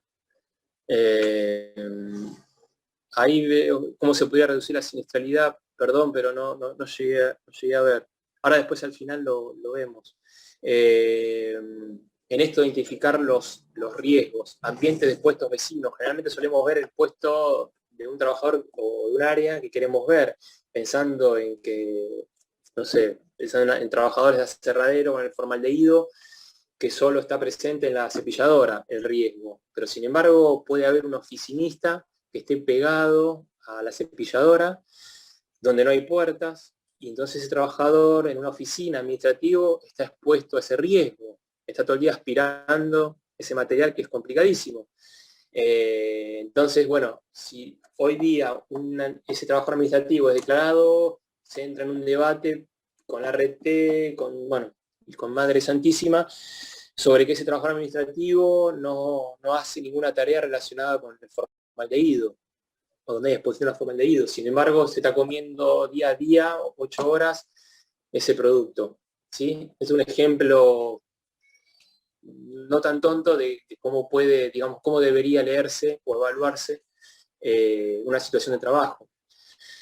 Y volviendo a pasajes que son recontra interesantes de esta resolución que decía antes, menciona agentes de riesgo que hay que evaluar, que si bien no tienen definido un código específico de SOP, esto es muy importante, o no está reconocido la gente como generador de enfermedad profesional en el 658, sigan siendo agentes de riesgo que se deben identificar. Por ejemplo, estrés por frío. Hay muchos agentes que como no se pueden encuadrar, se completa con otro campo. Entonces terminan siendo en el campo que no tiene nada que ver con lo que generó, como por ejemplo un químico como sensibilizante o irritante. Cuando esto no está, digamos, porque no está catalogado en el 658. Y volviendo al punto inicial de que el RAR, ubicarlo como un instrumento importante, como política preventiva, si lo declaramos mal, o sea, está mal que no se declare, obviamente, pero si lo declaramos mal, con un código erróneo, también perdemos desde el punto de vista preventivo. Todos, ustedes cuando van a evaluar a la empresa, la RT que quiere tomar de la piola para después hacer medidas, asesoramiento o realizar el examen médico, se encuentran con estas cuestiones que no encastran. Pero digamos, la resolución no habla de que se debe declarar todo lo que está en el 658, como vamos a ver después, como vamos a ver ahora. La incorporación de nuevos agentes de riesgo posterior a 2003, como nanotecnologías, por ejemplo, ¿por qué no se va a declarar si hay una exposición a ese riesgo? Esto nos sirve como para evaluar y prevenir. Se informa a la RT, aunque está en todo su derecho quizás de no hacer un examen médico periódico por esa exposición a nanotecnología, pero sí una asistencia técnica, sí digamos, encuadrarlo o que esté encaminado a una política de prevención, una mejora continua. No considerar la antigüedad del trabajador para su declaración, como ha pasado. No, este trabajador empezó hace poquito, entonces no está expuesto y no lo declaro. No, está mal. Y finalmente, la resolución 295 en ningún lado dice que se debe declarar solo lo que está en el 658. Bueno, prestar atención también a una resolución importante, que es la 46 del 18, el tema de cuando hay un cambio en el puesto de trabajo, comunicar a la RT de ese cambio, porque eso implicaría quizás reformular el RAR, no esperar solamente al año. Y acá, bueno, pasamos al otro punto, ya más sencillo y más natural. Evaluar si existe exposición, si existe, como decíamos antes, tomar medidas preventivas y de control, y completar la planilla de la notificación de trabajadores expuestos, indicando expuestos, pero también los no expuestos. Se debe declarar. Habitualmente esto no se tiene del todo en cuenta, y ahí lo que se declara es poner el quill de trabajador, el puesto, y que no hay exposición, simplemente. O sea, en esta planilla resume las exposiciones que se dan en un ámbito de trabajo. Por eso es que, tanto como si hay exposición como no, las flechas coinciden a completar la planilla. Determinar la identificación de puestos y agentes, para determinar la exposición se deberá tener en cuenta distintas variables que tienen que ver, que habitualmente no se tienen en cuenta, como decía antes, la característica del trabajador, si puede tener problemas, antecedentes médicos complicados, y ese trabajador no está expuesto a eso, y quién lo determina. Ficha de datos de seguridad de la gente, tener en cuenta la carcinogenicidad de la gente, consultar las etiquetas del producto bajo el sistema SGA, es algo básico y que se debe hacer más seguido. La vía de ingreso al organismo, la resolución 295 establece en un cuadro, que ahora no me acuerdo el anexo, creo que es el anexo 4, las notaciones. Bajo las notaciones están variables que se deben tomar en cuenta, como el ingreso de vía dérmica, formas de uso y exposición en el puesto analizado, el tiempo de trabajo, cómo ingresan las partículas o el agente al organismo. Es algo que no suele tenerse en cuenta esas otras variables, solamente descansamos en la medición. A veces en un lugar donde es impresionante las partículas, el particulado que hay, o el olor que emana de algún proceso de trabajo, pedir o tomar como que si se tiene que declarar ese trabajador a una medición, es empezar por el lado más equivocado y perder tiempo a todos, a la empresa, al trabajador que lo va a seguir expuesto ahí, entrar en el debate la empresa y la RT, che, vos me decís que hay una exposición acá, pero demostrame cómo lo mediste o dónde está la medición. Esto pasa habitualmente. Y esto es una forma de que esto se trabe, y que esto conduce, como digo siempre, a las 21 enfermedades profesionales solamente ahí en una actividad económica. Por eso es que, digo, poner todo en la medición, me parece que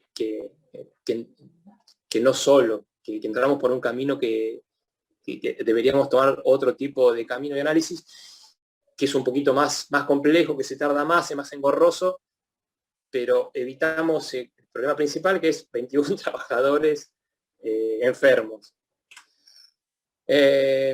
Análisis, tener en cuenta lo que quise decir recién, son los análisis cuantitativos de exposición,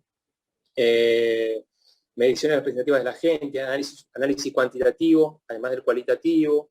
Esto que, bueno, lo que decía antes, no define la exposición en forma excluyente la medición, es un indicador más y se debe complementar con otros.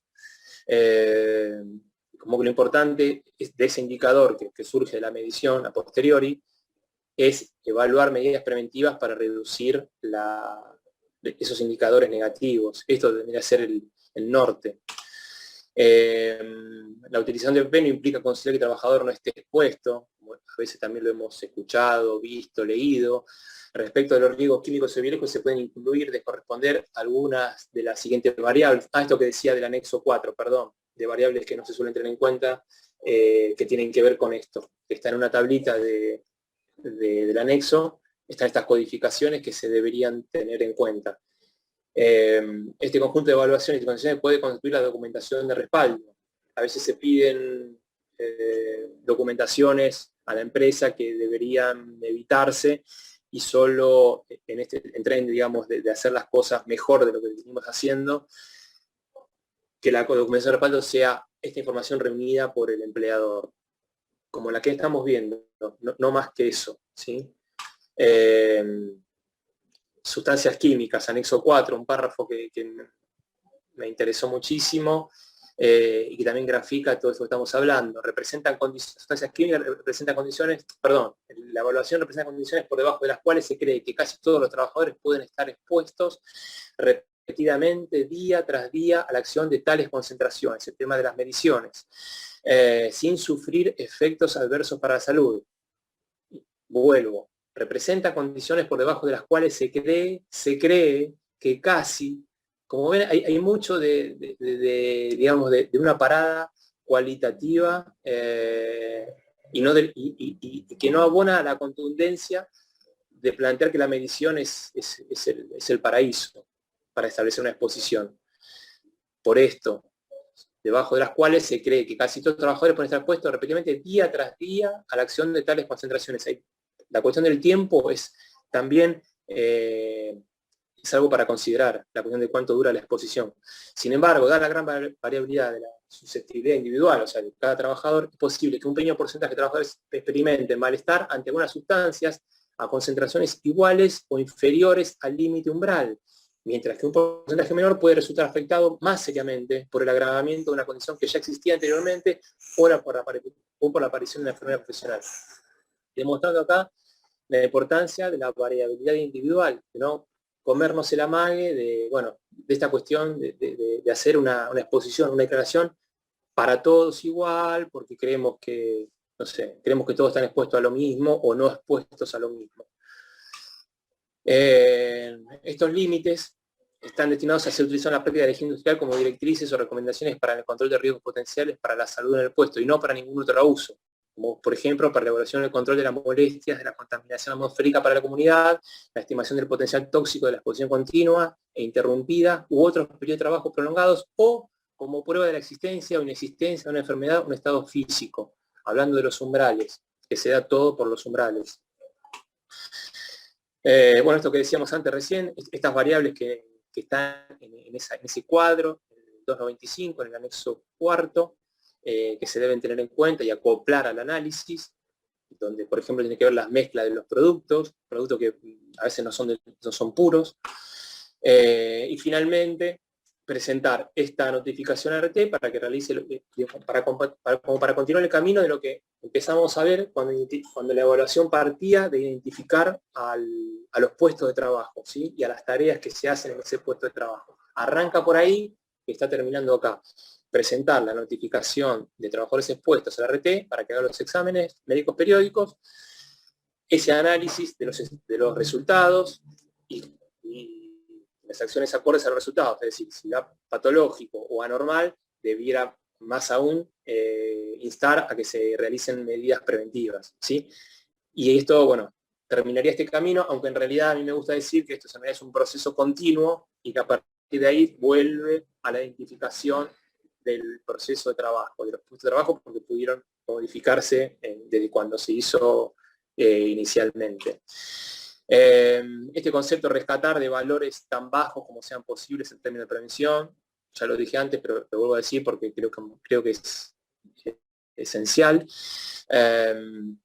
Y cuestiones, bueno, como ya lo veníamos diciendo.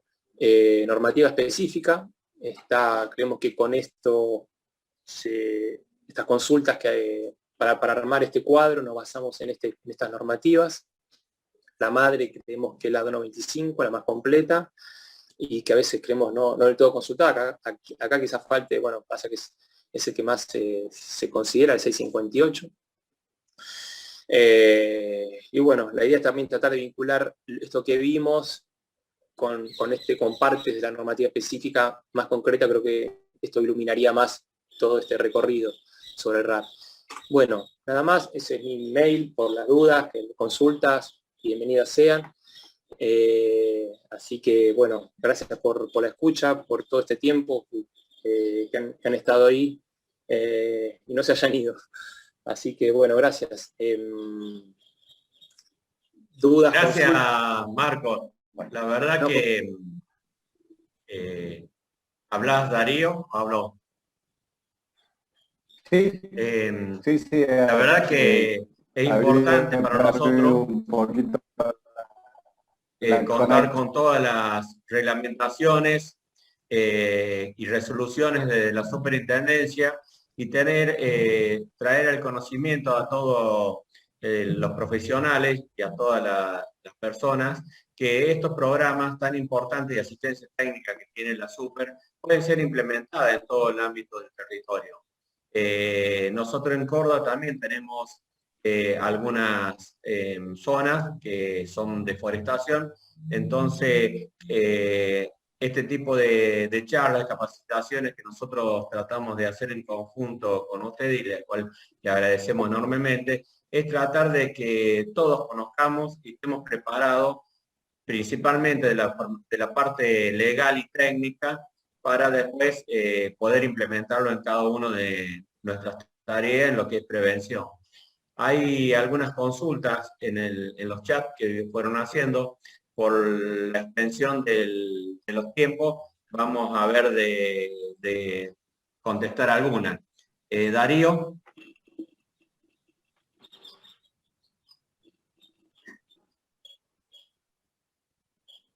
Hola. Sí. Gustavo, ¿estás? Sí, estoy. Ah, Podés leer porque se le cae por ahí la conexión sí, a Darío. con Bueno, voy respecto leyendo la primera pregunta. Sí. ¿Cómo se podría, de Luis Francisco, cómo se podría reducir la siniestralidad en ámbitos ajenos a la forestal? Me refiero al vecino común que se aventura a podar los árboles de su casa. ¿Cómo puede llegar a esas personas? ¿Cómo se puede llegar a esas personas? Y se escucha así, ¿no? Sí. Sí, se escucha. Sí, en realidad lo que tratamos en la Superintendencia de Riesgo del Trabajo, y creo que desde también la autoridad laboral, por ejemplo, acá en Córdoba, es de hacer hincapié en la relación de dependencia, en trabajadores en relación de dependencia, que ahí ya tenemos mucho como para hacer. Sobre, digamos, el trabajo mal hecho en los vecinos que vemos en las calles, cuando intentan podar y demás. Digamos, creemos que la capacitación tiene que venir, o digamos, de mejorar eso, tiene que venir quizás de otro lado, ¿no? De estos organismos que están pensados para situaciones de relación de dependencia. Se me ocurre de formar más en otros ámbitos de difusión masiva sobre, no sé, ante la compra de una motosierra por un vecino que consulte el manual, como decía antes, pero digamos, me es difícil pensar, para ser realista, sobre una política preventiva ahí cuando no hay relación de dependencia. Estamos seteados, todos los que estamos acá, creo, para cuando hay una relación de dependencia. Es correcto. Hay otra pregunta similar, y ahí voy a aportar algo que de las actividades que nosotros hacemos como colegio. Otra pregunta que es similar dice, ¿qué pasa con los trabajadores independientes que realizan trabajo a domicilio de poda, por ejemplo, con el uso de maquinaria o no. Si ocurre un accidente, ¿quién debería hacerse cargo? Si yo lo contrato para algún trabajo puntual. En No, ese y ahí, caso, el que se tiene que hacer cargo es el que lo contrata. No hay otra manera porque la relación es entre ellos dos. claro, y no hay relación Eh, de dependencia ahí tampoco. Contratás los servicios de un profesional, de una persona que crees que es profesional, y hay un accidente ahí. Quizá digo, como para tensar más la imagen, es no sé, contratás a un contador y tiene un accidente en el camino, un contador para tener una tarea determinada y él se accidenta o en tu casa, donde él te viene a hacer las cuentas. No hay forma de pensar hay una relación laboral cuando se está contratando un servicio profesional, entiendo. sí. Pero si está Ahí yo asegurado, bueno, me dicen si está asegurado, si está asegurado por un contrato, perdón, por un seguro personal, deberíamos, la verdad que no conozco, no quiero mentir, así como todas estas preguntas que cuando digo no sé, no sé, no quiero generar problemas en mi respuesta. Ojo. Pero digamos, en un seguro personal no sé cómo se maneja, no sé cuál es el ordenamiento normativo. Sé que hay a veces relaciones de dependencia cubiertas, ahí lo hemos visto a patadas, con cooperativas, incluso en una época, ahora por suerte, justo en esta actividad madera y forestal, cerradero y forestal, en algunas provincias hasta hace unos años era apabullante la cantidad de cooperativas ficticias que había. Y entonces, bueno, ¿qué pasaba si hay un accidente ahí? Cuando todos son gerentes. Todas las personas involucradas en esa situación de trabajo son todos gerentes, supuestamente. Y si hay un accidente ahí, ¿qué pasa? Se creaban seguros personales como para contemplar y no adherirse a una RT, porque la RT es cuando hay relación de dependencia. Y en esos seguros personales, ¿qué pasa si hay un accidente ahí? La verdad que no sé, no quiero errar ahí. ahí voy a hacer un comentario y después le doy paso a Darío, que hay varias consultas más. Hay otra pregunta que dice, ¿los EPP indicados para esta industria también lo sugiere la superintendencia en algún sitio, como los manuales de buena práctica? Si es así, ¿en dónde los encuentro? Perdón, no escuché la primera parte. Los EPP, los elementos Sí. de protección personal indicados para la industria, también lo sugiere la superintendencia en algún sitio, como los manuales de buena práctica. Pregunta, si es así, Sí. ¿dónde los encuentro?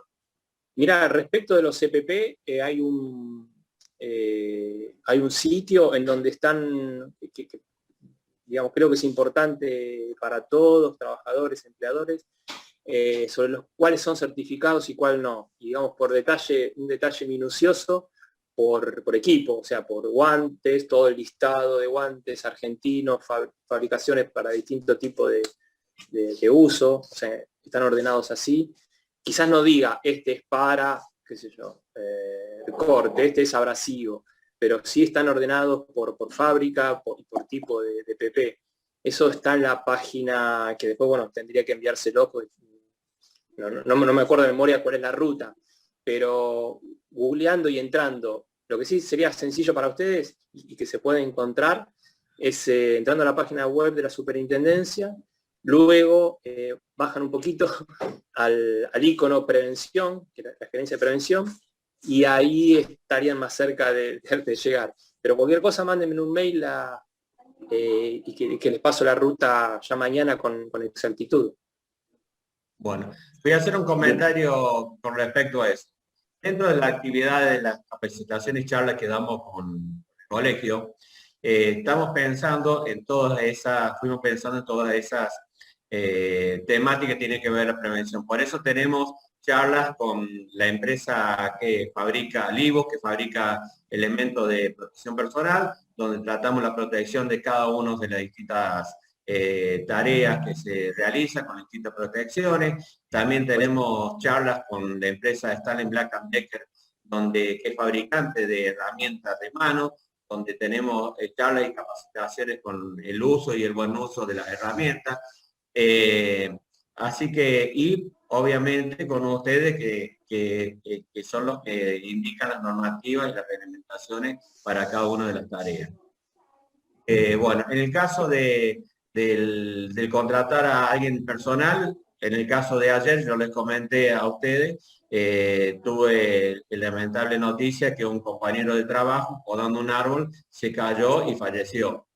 Y bueno, y es responsabilidad de él, lamentablemente, la verdad que nos golpeó bastante, pero los riesgos están en todo, la poda, el desmalezamiento, es otra temática que vamos a tratar más adelante porque es también muy amplia, no son para tomarlas a la ligera.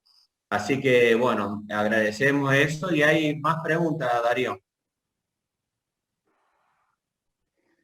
Sí, hay una que es bastante específica de Fernando Cabrera que te la vamos a enviar vía mail, porque tiene que ver sobre algunos aspectos técnicos en los cuales hay reconocimientos o no de algunas patologías que se corroboran con electromiografía y si algunos estudios son válidos. Entonces, te las vamos a mandar por correo. Y te la vamos a evacuar a Fernando en la medida de lo posible.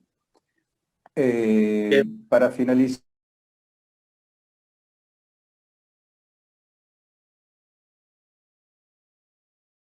en nombre tuyo, a toda la gente de la superintendencia, al área de prevención, vamos a seguir con todas estas temáticas en distintos puntos.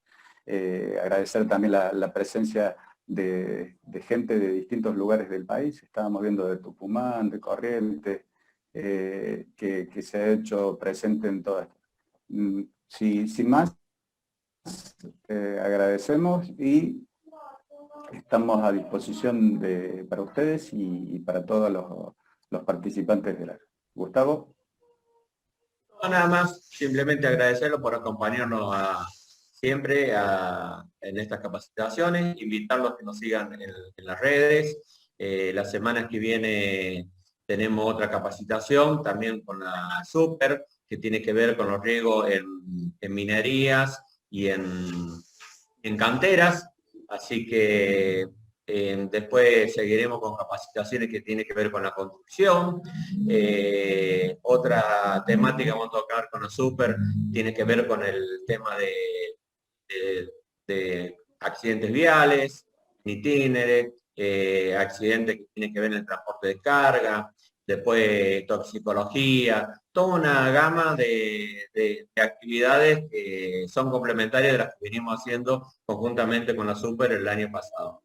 Así que agradecer a los ministerios, a las instituciones que nos acompañan y sobre todo a quienes participan con nosotros en las capacitaciones. Muchísimas gracias Marco, gracias a todo el equipo de allá de la Super y bueno. A ustedes, gracias. En nombre de tu presidencia les queremos agradecer la invitación, nos sentimos muy a gusto y a su disposición. Se cortó. No, estás hablando. Ah, perdón. No, que a disposición para lo que necesiten y bueno, ahora en principio por el mail, bueno, muy a gusto. Muchas gracias. Listo. Bueno. Gracias. Un gusto. Chao, chao. Al contrario.